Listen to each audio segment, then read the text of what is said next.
Next step is just digging out the old concrete. The most labor intensive part, honestly, but you're just gonna have to, I use a pick, little hand pick.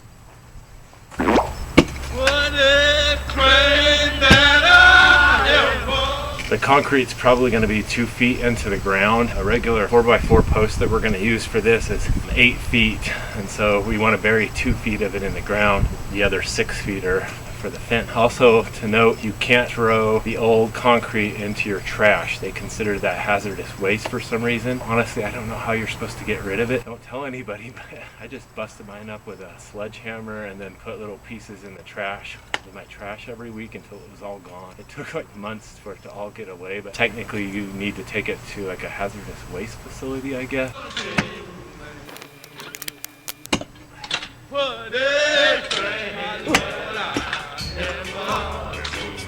That's the sound of the men working on the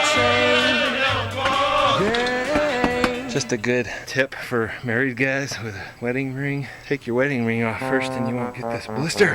I always forget. Really, you don't need to dig all the way around it. If you can just get far enough down and then break the old concrete out this way, you just need to have a place to stick your post hole diggers where it used to be, so you don't have to dig this gigantic hole. Just to try to break it loose from the dirt. I'm actually not trying to break it apart yet. I just want to break it loose from the dirt. Good thing I'm not an archaeologist. I'd be destroying this dinosaur bone all over the place. As always, if you know a better way to do this, I would love your comments below. Oops, blister. Probably should be wearing gloves.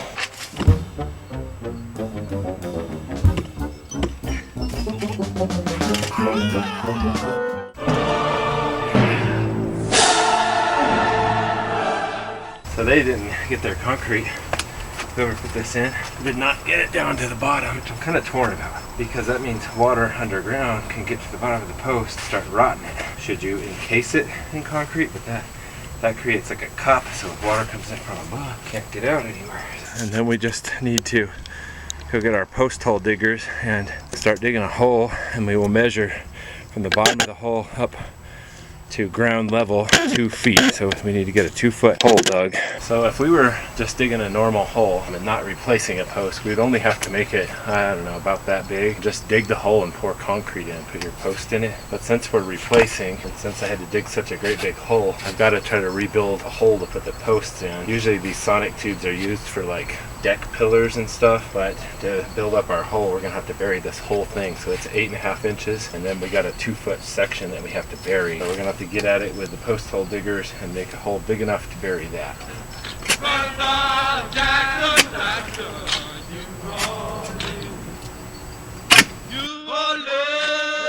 All right, so without the camera on, I went ahead and dug the other hole and got that piece of concrete out. Now we're ready to use the post hole diggers to get my sonic tube down in the holes.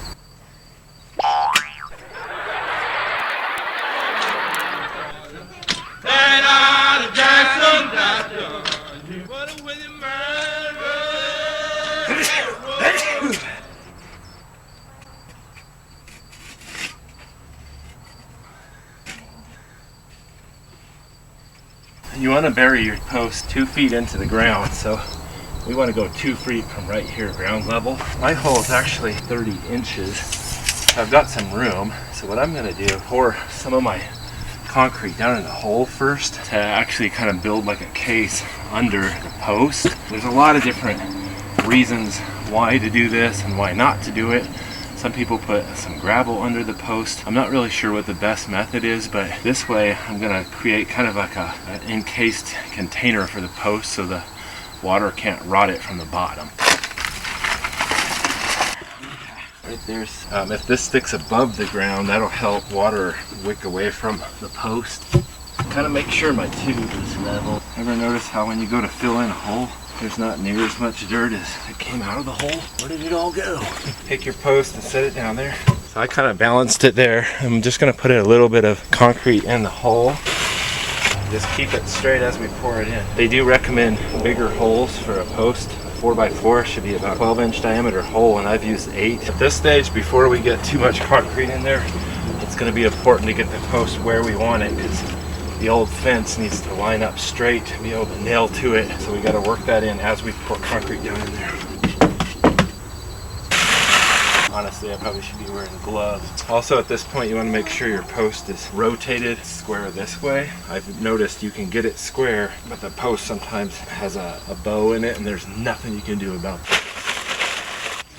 Now, one 80-pound bag should be enough for a post. If we want to do a 24-inch hole like we did with a 4-inch post, we're supposed to have 3 bags of this stuff. 3 of these 80-pound bags. I only have 1 bag per post. But my holes are, that says for a hole diameter of 12 inches. And our holes are only, I think like 8 inches across. So, all right, let's put some water in there. Now it says you only need 3 quarts per bag. So this is 3 quarts of water. We're just gonna pour it down in there. Okay, here we go with the second hole.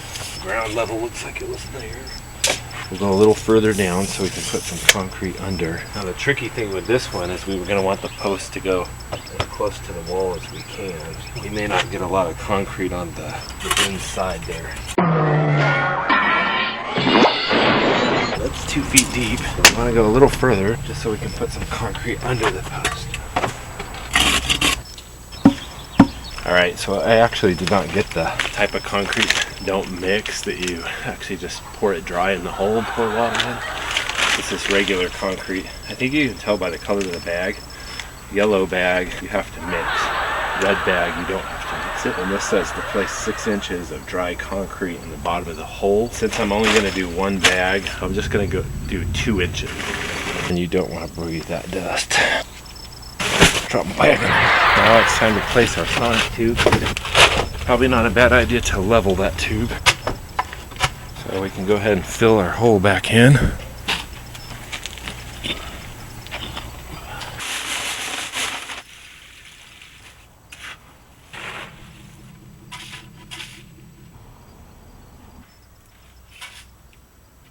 Alright, so my concrete is in there, and I'm just going to let it set. I'm probably going to be done with this for today. Come back next time I have a chance to go ahead and nail the fence back up. Alright, now that the posts are nice and dry, it's been a day later. They're nice and snug, it's time to put the fence back on.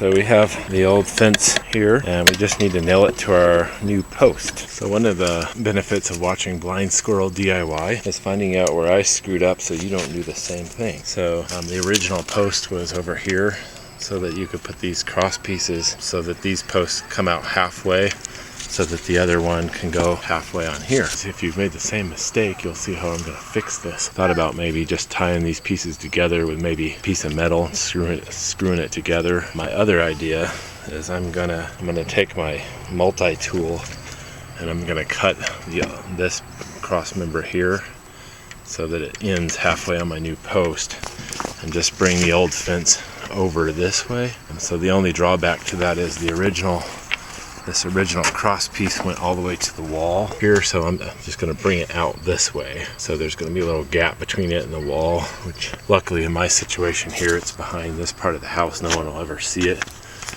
Even so, I could probably just put another slat to cover it, or half a slat. Now first I'm going to take out all the old nails. Always wear OSHA approved safety goggles and ear protection. I'm going to use 3-inch screws to put these in because that's about what the nails were that used to hold it in. I don't know why people use nails instead of screws, because screws always hold better. Maybe it's because they take longer, or a little bit more costly, but I'm going to use screws. Okay, now one thing to make sure of is the gate doesn't just sit down on the ground.